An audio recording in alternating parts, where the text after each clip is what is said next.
اس کے علاوہ بار بار بہت سی چیزوں میں ہم آزادی اظہار رائے پر ہم لوگوں کو مطلب ٹو بی ویری آنیسٹ، میں تو جب بھی سنتا تھا کہ معزز چیف جسٹس اطہر من اللہ شاید ایلیویٹ ہو کے سپریم کورٹ چلے جائیں گے، تو سچی بات ہے میں تھوڑا سا پریشان ہوتا تھا کہ یہ چلے گئے تو یہ ہماری تو ڈھال ختم ہو جائے گی. اور یہ نہیں کہ وہ کوئی ہماری غیر قانونی ڈھال تھی، ہمارا حق تھا وہ ڈھال، لیکن ہمارا یہ حق بہت سے صحافی ججز جانتے ہیں کہ ہمارا یہ حق ہے آزادی اظہار رائے، آرٹیکل 19A کے تحت ہمیں تحفظ ملنا چاہیے، لیکن وہ ججز کچھ نہیں کرتے. کیا متی اللہ جان اغوا ہوئے سپریم کورٹ میں میٹر ہے؟ آج تک کیا سپریم کورٹ متی اللہ جان صاحب کو انصاف دلوا سکی؟ معزز جسٹس قاضی فائز عیسیٰ نے 100 موٹو لیا، اس کو اٹھا کر 100 موٹو کو معطل کر کے ایک نئے بینچ کے آگے لگا کے وہ نیا بینچ بن گیا.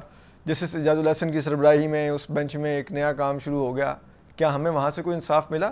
کیا کوئی ایک ادارہ آئیڈینٹیفائی ہوا کہ یہ صحافیوں کو اغوا کرتا تھا، یہ تشدد کرتا تھا، یہ ذمہ دار ہے، یہ افسر ہے، اس کا ٹرائل ہونا چاہیے، اس کا کورٹ مارشل ہونا چاہیے، اس کو جیل ہونی چاہیے؟ کچھ ہوا؟ کچھ نہیں ہوا. بلکہ وہ کیسے تھی جسے کہتے ہیں نا وہ داخلے دفتر ہوئے پڑے ہیں. لیکن معزز چیف جسٹس اطہر من اللہ تھے جن کے دور میں ہم لوگوں کو یہ انصاف مل رہا تھا. تو ہمیں یہ چیز سمجھنی چاہیے. آج وہ اگر عمران ریاض خان کو انصاف دے دیتے ہیں، اس کو جسے کہتے ہیں کہیں اس کی کیس کو وہ رات کے ٹائم ٹیک اپ کر لیتے ہیں، یا کوئی اور کسی کیس میں وہ دیکھ لیتے ہیں، ارشد شریف کو بیل دے دیتے ہیں، اگر وہ کچھ اور اس قسم کی چیزیں کر دیتے ہیں، تو دیکھیے نا آخر یہ جو ہمارے بڑے اچھے ینگ انویسٹیگیٹو جرنلسٹ ہیں فخر درانی، ان کو بھی جب ایجنسیوں کی طرف سے جان کی دھمکیاں دی جا رہی تھیں ان کی اور ان کی فیملی کو، تو جسٹس اطہر من اللہ نے ہی ان کو تحفظ دیا. تو یہ چیزیں تھیں اور ہیں ابھی بھی. تو ہمیں یہ سمجھنا ہوگا کہ ان کے یہ وہ پبلک انٹرسٹ کے میٹرز میں آزادی اظہار رائے کے میٹر کو بہت جیلسلی گارڈ کرتے ہیں. تو وہ چاہے لائن کے اس طرف ہو چاہے لائن کے اس طرف ہو، وہ اس کو گارڈ کرتے ہیں. تو اس وجہ سے ہم یہ سمجھتے ہیں کہ اس بات پہ ہمیں ان کی یہ پوزیشن سمجھنی ہوگی. ہمیں ان کو اس نظر سے نہیں دیکھنا ہوگا کہ انہوں نے، کیونکہ میں پی ٹی آئی کا ناقد صحافی ہوں تو انہوں نے پی ٹی آئی کو انصاف کیسے دیا، تو میں تو چیف جسٹس اطہر من اللہ صاحب کی ایسی کی تیسی جناب یہ جسے کہتے ہیں نا بڑے پرو عمران جج ہیں، یہ بڑے یوتھی جج ہیں. یہ نہیں کرنا چاہیے، کم از کم چیف جسٹس اطہر من اللہ کے ساتھ نہیں کرنا چاہیے. وی نو ہم، ہم ان کی پروسیڈنگز دیکھتے آ رہے ہیں. میرے کیس میں تو انہوں نے مجھے ایف آئی اے کے آگے سرنڈر کر دیا تھا. انہوں نے نہیں مجھے اس طرح سے ایف آئی اے کے کیس کے اندر انہوں نے مجھے کہا تھا میں ایف آئی اے کے پیش ہوں گا. انکوائری انہوں نے میرے خلاف انیشیٹ کروا دی تھی. تو میں تو اگر کہوں تو میں تو کہوں جی مجھے تو انصاف ہی نہیں دیا انہوں نے.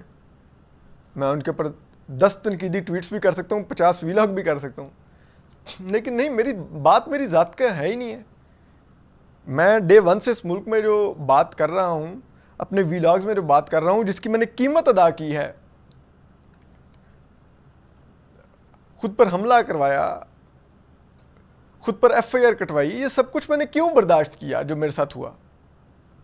اس لیے یہ سب کچھ برداشت کیا، اس لیے یہ حملے جو مجھ پر ہوئے برداشت کیے، اس لیے یہ ایف آئی آر جو ہوئیں ان کا سامنا کیا، ٹرائل بھگتے، کہ میں اس ملک میں رول آف لا کی بات کرتا ہوں. میں اس ملک میں آئین کی سپریمیسی کی بات کرتا ہوں، میں جمہوریت کی سپریمیسی کی بات کرتا ہوں. میں بات کرتا ہوں کہ جسٹس قاضی فائز عیسیٰ کے خلاف وہ فریولس جھوٹا ریفرنس دائر نہیں ہونا چاہیے تھا. ان کی فیملی کو جس انداز میں کیا گیا وہ نہیں ہونا چاہیے تھا.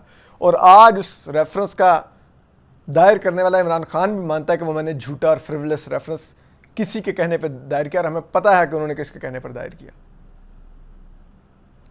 تو پلیز یہ مت کیجیے، اس طرح سے ججز کو مت ٹارگٹ کیجیے. ہاں مجھے بھی اس معاملے میں تحفظات کا اظہار ہوا کہ Imran Khan show cause notice میں کنٹمپٹ کے کیس میں ان کے سامنے بطور ملزم بیٹھے ہوئے تھے. وہاں پہ آپ کو کیا ضرورت تھی معزز جسٹس اطہر من اللہ کو کہ وہ صفائی دینے لگ جاتے کہ انہوں نے رات کے 12 بجے کیوں عدالت کھولی؟ آپ ایک کنٹمپٹ آف کورٹ کے ملزم کو صفائی دے رہے ہیں، یہ تو مت کیجیے.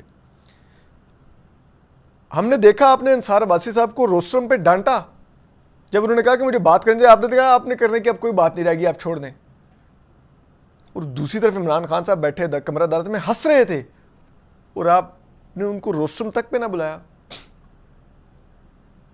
یہ تو مطلب یہ ہمارے لیے بہت وہ حیران کن تھا. پھر آپ نے ان کا کہ آپ جواب ریوائز کر لیں, ہم کیس ختم کرنا چاہتے ہیں. یہ آپ نے تک ان کو بتا دیا کہ بس ایک لفظ معافی کا لکھو اور موجیں کرو جا کے, جو کہ ایک بندے کی پوری ہسٹری ہے کہ وہ ججوں کو دھمکاتا ہے, پولیس افسران کو دھمکاتا ہے, لوگوں پہ اٹیک کرواتا ہے.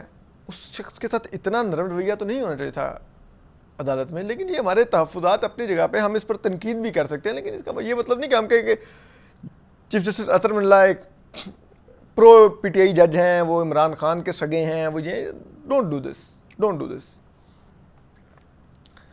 اب اس سے آگے آ جائیں. جو ایک بات ہو رہی ہے کہ ایک چینل فروخت ہو گیا جی, اور وہ ایک بزنس ٹائکون نے خریدا ہے. تو ہم آپ کو بتا دیتے ہیں کہ یہ جس چینل کی بات ہو رہی ہے وہ چینل ایکسپریس نیوز ہے, اور ایکسپریس نیوز مکمل طور پہ فروخت نہیں ہوا. جو خریدار ہیں وہ ملک ریاض ہیں, پاکستان کے ایک بدنام زمانہ قبضہ مافیا ہیں, لینڈ گریبر ہیں, زمینوں پر قبضے کرتے ہیں, اور وہاں پہ بحریہ ٹاؤن نامی وہ ان کی ہاؤسنگ سوسائٹیاں چلتی ہیں. تو اس بدنام شخص نے ایکسپریس نیوز کے شیئرز خریدے ہیں, اور جو انہوں نے شیئرز خریدے ہیں وہ 40% ہیں. 60% ابھی بھی ایکسپریس نیوز کے مالک سلطان لکھانی صاحب کے نام پر ہیں, اس گروپ کے شیئر, ایکسپریس میڈیا گروپ کے. تو پاکستان میں اگر آپ کمپنیز کا لا پڑھیں تو اس کے مطابق 51% شیئر جس کے پاس ہوں گے وہی اس آرگنائزیشن کا مالک کہلائے گا. تو اس لحاظ سے مالک ابھی تک 60% شیئر رکھنے کی وجہ سے سلطان لکھانی ہی ہے, لیکن ملک ریاض نے ابھی تک 40% شیئر لیے ہیں. اب دیکھتے ہیں کہ اگر وہ 40% کے علاوہ بھی خریدتے ہیں, لائک وہ اگر 10-15% اور خرید دیتے ہیں, تو پھر ہم کہہ سکتے ہیں کہ وہ آنر ہے. تو اس وقت وہ آنر نہیں ہے, لیکن وہ شیئر ہولڈر بن گئے ہیں ایکسپریس میڈیا گروپ کے. اور اب دیکھتے ہیں کہ ایکسپریس میڈیا گروپ کی ایڈیٹوریل پالیسی میں اس سے کیا تبدیلی آتی ہے, کیا ہوتا ہے, یہ تو آنے والا وقت بتائے گا.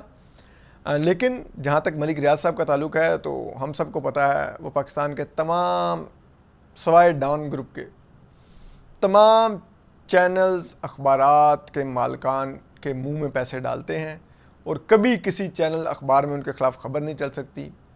سارے کے سارے ان کے ٹاؤٹ بنے ہوتے ہیں. وہ سلاف زدگان کے لیے 2 ٹرک بھی بھیجے نا تو ایسے کوریج کی جاتی ہے جیسے 5 کروڑ ٹرک انہوں نے بھجوا دیے ہیں, جبکہ دوسری طرف الخدمت, ایدھی سب لوگ کرتے رہیں تو ہارڈلی ہو سکتا ہے 2 منٹ کی کوریج ملے گی. ملک ریاض کے لیے پوری ٹرانسمیشن چل رہی ہوں گی تمام چینلوں پہ بلا تفریق. واحد ڈان ہے جو ان کے سے پیسے نہیں لیتا. ڈان اخبار اور ڈان ٹی وی, وہاں پر خبر چلتی ہے ملک ریاض کے بارے میں, اور کھری خبر چلتی ہے اور ٹکا کے چلتی ہے. تو اب وہ کسی چینل کے 40% شیئر لے لیتے ہیں, نہیں لے لیتے ہیں. جن کے انہوں نے 40% نہیں بھی لے رکھے وہ بھی ان کی جیب میں ہی ہیں. تو یہ ملک ریاض ہیں, انہوں نے لیے ہیں 40% شیئر ایکسپریس نیوز کے, اور ایکسپریس اخبار, ایکسپریس ٹریبیون کے اس میڈیا گروپ کے انہوں نے 40% شیئر خریدے ہیں. تو ہم آپ کو اپڈیٹ کرتے رہیں گے. اپنا خیال رکھیے, سلامت رہیے, اللہ حافظ.